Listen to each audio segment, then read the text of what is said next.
आइए दोस्तों, अब हम हिंदी के अध्याय 4 जिसका नाम है नाखून क्यों बढ़ते हैं, इसके मोस्ट इम्पॉर्टेंट ऑब्जेक्टिव प्रश्न हम देखने वाले हैं। तो सबसे पहले हम क्या करते हैं, ये जो दिया गया है नाखून क्यों बढ़ते हैं, इसके लेखक के नाम हम याद कर लेते हैं ट्रिक से। तो नाखून क्यों बढ़ते हैं, तो आपके माइंड में ये आएगा कि नाखून तो हजारों वर्षों से बढ़ते आ रहे हैं, तो फिर ये अभी क्यों पूछ रहा है कि नाखून क्यों बढ़ते हैं। पूछना था तो हमारे पूर्वज से पूछता, है ना। तो नाखून क्यों बढ़ते हैं, तो नाखून तो भैया हजारों वर्षों से बढ़ते आ रहे हैं। और हजारों यानी हजार को रिलेट कर देना हजारी से, तो हजारी जैसे ही नाम याद आएगा तो पता चल जाएगा कि ओ हजारी प्रसाद द्विवेदी है इस पाठ के लेखक का नाम, है ना। तो नाखून क्यों बढ़ते, इसके लेखक कौन है, हजारी प्रसाद द्विवेदी। आइए अब हम पहला प्रश्न देखते हैं। तो जैसा कि आप देख सकते, पहला प्रश्न कहता है कि पुराने का मोह सब समय वांछनीय ही नहीं होता, यह पंक्ति किस शीर्षक पाठ की है, ये पूछा जा रहा है। ये बोर्ड एग्जाम 2021 के एनुअल एग्जाम में पूछा जा चुका है कि नहीं। तो यहाँ पे ऑप्शन ए में दिया गया है नाखून क्यों बढ़ते हैं, ऑप्शन बी में दिया गया बहादुर, ऑप्शन सी में मछली, और ऑप्शन डी में दिया गया है नागरी लिपि। तो बताइए इसका करेक्ट आंसर क्या होगा। तो इसका करेक्ट आंसर है नाखून क्यों बढ़ते हैं, इसमें से लिए गए हैं। अब हम प्रश्न क्रमांक 2 की ओर चलेंगे। प्रश्न क्रमांक 2 क्या कहता है कि किस देश के लोग बड़े बड़े नख पसंद करते थे। बताइए किस देश के लोग जो हैं बड़े बड़े नख यानी नाखून पसंद करते थे। यह क्वेश्चन 2021 के एनुअल एग्जाम सेकंड सिटिंग में पूछा जा चुका है, ठीक है। तो यहाँ ऑप्शन ए में दिया गया है अंग देश के, बी में दिया गया है गंधार के, है ना, सॉरी गंधार में बोला हूँ, गांधार के, ठीक है। सी में है कैके देश के, और डी में है गौड़ देश के। तो बताइए इसका करेक्ट आंसर क्या होगा। इसका करेक्ट आंसर है भैया ऑप्शन डी गौड़ देश के। आइए अब हम प्रश्न क्रमांक 3 की ओर चलते हैं। प्रश्न क्रमांक 3 कहता है कि अनाम दास क्या है, अनाम दास का पोथा उपन्यास किस लेखक की कृति है। ऑप्शन ए में है हजारी प्रसाद द्विवेदी, ऑप्शन बी में है यतीन्द्र मिश्र, और ऑप्शन सी में अमरकांत, और ऑप्शन डी में है महात्मा गांधी। यह क्वेश्चन जो है भैया 2021 के एनुअल एग्जाम सेकंड सिटिंग में पूछा जा चुका है, और इसका करेक्ट आंसर होगा भैया ऑप्शन ए हजारी प्रसाद द्विवेदी, ठीक है। चलिए अब हम प्रश्न क्रमांक 4 की ओर चलते हैं। तो प्रश्न क्रमांक यहाँ पे 4 देख सकते हैं। प्रश्न क्रमांक 4 क्या कहता है, जरा देखिए कि हजारी प्रसाद द्विवेदी ने निर्लज्ज अपराधी किसे कहा है, यानी हजारी प्रसाद द्विवेदी ने निर्लज्ज अपराधी किसे कहा है, ये पूछा जा रहा है। ये 2021 के एनुअल एग्जाम सेकंड सिटिंग में पूछा जा चुका है ना। तो ऑप्शन ए में है डकैत को, ऑप्शन सी में है ऑप्शन बी में है चोर को, ऑप्शन सी में हत्यारे को, और ऑप्शन डी में है नाखून को।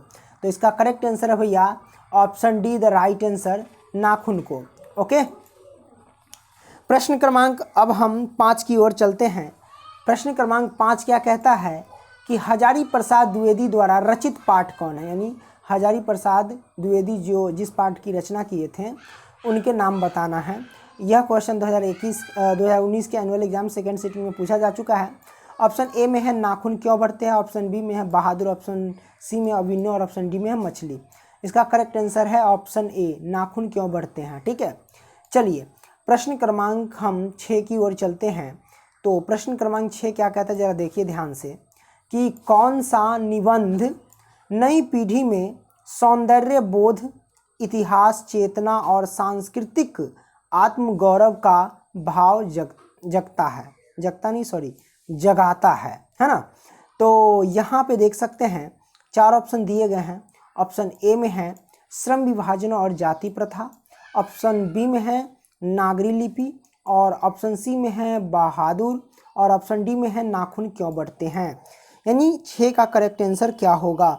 इसका सही आंसर होगा भैया नाखून क्यों बढ़ते हैं, option D the right answer. प्रश्न क्रमांक हम 7 की ओर चलते हैं। प्रश्न क्रमांक 7 कहता है कि नाखून क्यों बढ़ते हैं हिंदी की कौन विधा है। बताइए ललित निबंध है, या कहानी है, या कविता है, या उपन्यास है। बताइए जो नाखून क्यों बढ़ते हैं, ये कहानी है, या ललित निबंध है, उपन्यास है, या कविता है, ये आपको बताना है ना। तो भैया ये जो है ललित निबंध है। क्या है? ललित निबंध है। चलिए प्रश्न क्रमांक हम चलते हैं अब किसकी ओर, तो 8 की ओर। प्रश्न क्रमांक 8 कहता है ललित निबंध है। 2019 के एनुअल एग्जाम फर्स्ट सिटिंग में पूछा जा चुका है यह क्वेश्चन, ठीक है। तो ये हमारे पास है और ऑप्शन ए में दिया गया मछली, ऑप्शन बी में दिया गया नाखून क्यों बढ़ते हैं, और ऑप्शन सी में बहादुर, और डी में है नौबत खाने में इबादत। बिल्कुल उसी क्वेश्चन को, यानी ऊपर जो क्वेश्चन देखे हैं उसी को थोड़ा घुमा दिया है। नाखून क्यों बढ़ते हैं इसका करेक्ट आंसर होगा, है कि नहीं, यानी option be the right answer. प्रश्न क्रमांक हम चलते हैं किसकी ओर, तो 9 की ओर। 9 कहता है कि हजारी प्रसाद द्विवेदी का जन्म कब और कहाँ हुआ था। ऑप्शन ए में है 1907 दुबे छपरा बलिया में, ठीक है। और ऑप्शन बी ले लेते हैं, ऑप्शन बी में देखते हैं क्या दिया गया है कि नहीं। तो ऑप्शन बी नीचे है, ओके। ऑप्शन बी में दिया गया है कि 1916 क्या है, बदरघाट पटना। ऑप्शन सी में 1935 अमरावती महाराष्ट्र, और ऑप्शन डी में है 1925 नागरा, क्या नागरा बलिया। बताइए इसका करेक्ट आंसर क्या होगा, है ना। तो ये जो प्रश्न क्रमांक है ये कौन सा है, तो ये 9 है। बताइए इसका करेक्ट आंसर क्या होगा, है ना। देखिए इसका जो करेक्ट आंसर होगा भैया 1907 दुबे छपरा बलिया। तो देख लो 1907 दुबे छपरा बलिया करेक्ट आंसर है। तो option A the right answer. कोई दिक्कत नहीं है दिक्कत। अब हम क्या करेंगे भैया, प्रश्न क्रमांक हम 10 लेंगे, ओके। तो प्रश्न क्रमांक हम 10 देख लेते हैं। प्रश्न क्रमांक 10 यहाँ पे है, देखो। तो प्रश्न क्रमांक 10 कहता है कि नाखून प्रतीक है, और यह क्वेश्चन 2019 के एनुअल एग्जाम सेकंड सिटिंग में पूछा जा चुका है ना। तो नाखून प्रतीक है पाशवी वृत्ति का, या ऑप्शन बी में है मानवता का, ऑप्शन सी में प्रेम का, और ऑप्शन डी में पौरुष का। बताइए 10 का करेक्ट आंसर क्या होगा। इसका सही आंसर है पाशवी वृत्ति का, ठीक है। Option A the right answer. चलिए प्रश्न क्रमांक हम 11 की ओर चलते हैं। प्रश्न क्रमांक 11 क्या कहता है, देख लो। 11 में दिया गया कि हम बार बार नाखून क्यों काटते हैं। हम बार बार नाखून क्यों काटते हैं। ऑप्शन ए में है स्वच्छ रखने के लिए, ऑप्शन बी में है बर्बरता समापन हेतु, और ऑप्शन सी में है सुंदरता के लिए, और डी में है मजबूरी से, है ना। तो बताइए 11 का करेक्ट आंसर क्या होगा।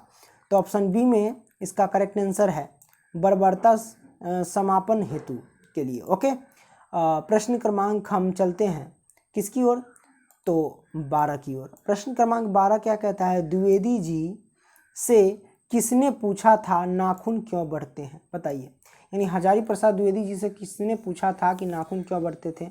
लड़के ने, या लड़की ने, या पत्नी ने, या नौकर ने, है ना। तो इसका करेक्ट आंसर क्या होगा बताइए भैया। इसका जो करेक्ट आंसर है लड़की ने, लड़की the right answer. Option B correct answer. प्रश्न क्रमांक अब हम चलते हैं 13 की ओर। प्रश्न क्रमांक 13 कहता है कि काट दीजिए वे चुपचाप दंड स्वीकार कर लेंगे, पर निर्लज अपराधी की भांति फिर छूटते ही सेंध पर हाजिर, है ना। तो ये कहता है कि प्रस्तुत पंक्तियाँ किस पाठ से ली गई है, ये पूछा जा रहा है। तो यहाँ पे 4 ऑप्शन दिए गए हैं, नागरी लिपि, परंपरा का मूल्यांकन, सी में अभिनय, और डी में है नाखून क्यों बढ़ते हैं, ये, ठीक है। तो बताइए 12 का करेक्ट आंसर क्या होगा। देखो सॉरी 12 नहीं 13 है ना। तो 13 का करेक्ट आंसर क्या होगा इसमें भैया, इसमें होगा ऑप्शन डी, ठीक है, नाखून क्यों बढ़ते हैं। प्रश्न क्रमांक हम चलते हैं 14 की ओर। प्रश्न क्रमांक 14 कहता है कि विचार और वितर्क किस लेखक की रचना है। यह क्वेश्चन 2021 के एनुअल एग्जाम में पूछा जा चुका है, इस बार के लिए बोर्ड मॉडल भी है, ठीक है। तो ध्यान से देखना। ऑप्शन ए में हजारी प्रसाद द्विवेदी, बी में महात्मा गांधी, सी में गुणाकर मूले, और डी में दिया गया है यतीन्द्र मिश्र। तो बताइए इसका करेक्ट आंसर क्या होगा। इसका correct answer option A Hazari Prasad Dwivedi, ठीक है। आइए प्रश्न क्रमांक हम चलते हैं 15 की ओर, ठीक है। तो 15 जो कहता है उसको हम पहले पढ़ लेते हैं। 15 क्या कहता है कि नाखून नाखून बार बार काटते रहना और अलंकृत करते रहना निरूपित करता है। 2021 के एनुअल एग्जाम में पूछा जा चुका है और इस बार के लिए बोर्ड मॉडल भी है। ऑप्शन ए में है सौंदर्य बोध और सांस्कृतिक चेतना का, ऑप्शन बी में है सुंदरता बढ़ाने का, और ऑप्शन सी में अच्छे व्यवहार का, और ऑप्शन डी में है सुंदरता और स्वास्थ्य पर ध्यान देने का। तो बताइए 15 का करेक्ट आंसर क्या होगा। देखिए इसका जो करेक्ट आंसर होगा भैया वो है सौंदर्य बोध और सांस्कृतिक चेतना का। ठीक है, अब हम प्रश्न क्रमांक 21 की 16 की ओर चलते हैं। प्रश्न क्रमांक 16 क्या कहता है कि मनुष्य की पशुता को जितनी बार भी काट दो वह मरना नहीं जानती, डैश पर पंकित किस शीर्षक पाठ की है ना। तो ये पूछा जा रहा है। ऑप्शन ए में है विष के दांत, ऑप्शन बी में है बहादुर, और ऑप्शन सी में नाखून क्यों बढ़ते हैं, और ऑप्शन डी में मछली। बताइए इसका करेक्ट आंसर क्या होगा। यह क्वेश्चन 2021 के एनुअल एग्जाम में पूछा जा चुका है, इस बार के लिए बोर्ड मॉडल भी है ना। देखो भाई इसका जो करेक्ट आंसर होगा नाखून क्यों बढ़ते हैं, ये सही आंसर है। ठीक है, option see the right answer. प्रश्न क्रमांक 17 क्या कहता है कि किसने कहा था कि सब पुराने अच्छे नहीं होते और सब नए खराब नहीं होते हैं। तो ए में है मैक्स मुलर, बी में है हजारी प्रसाद द्विवेदी, और सी में है स्वामी विवेकानंद, और डी में है कालिदास। यह क्वेश्चन 2019 के एनुअल एग्जाम में पूछा जा चुका है और 2020 के एनुअल एग्जाम में भी पूछा जा चुका है फर्स्ट सिटिंग में, है ना। तो इसका करेक्ट आंसर क्या होगा। इसका सही आंसर है भैया Kalidas, option D the right answer. ठीक है, प्रश्न क्रमांक 18 की ओर चलते हैं। 18 देख लो। प्रश्न क्रमांक 18 कहता है कि दधीची की हड्डी से क्या बनता है। दधीची की हड्डी से क्या बनता है, ये 2020 के एनुअल एग्जाम फर्स्ट सिटिंग में पूछा जा चुका है। इंद्र का वज्र, है ना, इंद्र का वज्र या धनुष या त्रिशूल या तलवार। बताइए इसका करेक्ट आंसर क्या होगा, है कि नहीं। इसका करेक्ट आंसर होगा भैया इंद्र का वज्र। Okay, option A the right answer. अब हम प्रश्न क्रमांक 19 की ओर चलेंगे। 19 क्या कहता है, कूटज के रचनाकार है। यहाँ 4 ऑप्शन दिए गए हैं, आपको बताना है कि कूटज के रचनाकार कौन है ना। तो इसका सही आंसर है कूटज के रचनाकार हजारी प्रसाद द्विवेदी है। ठीक है, प्रश्न क्रमांक 20 क्या कहता है कि मनुष्य किस ओर बढ़ रहा है, पशुता की ओर या मनुष्यता की ओर या अस्त्र बढ़ाने की ओर या फिर अस्त्र घटाने की ओर या फिर प्रस्तुत पंक्तित किस रचना के हैं, ये पूछा जा रहा है। तो यहाँ 4 ऑप्शन दिए गए हैं और आपको बता रहा है कि इसका करेक्ट आंसर कौन होगा, है कि नहीं। तो इसका करेक्ट आंसर होगा Hazari Prasad Dwivedi. Okay, I hope कि ये क्वेश्चन समझ गए होंगे। वीडियो पसंद आए तो लाइक करना एंड दोस्तों को भी शेयर करना।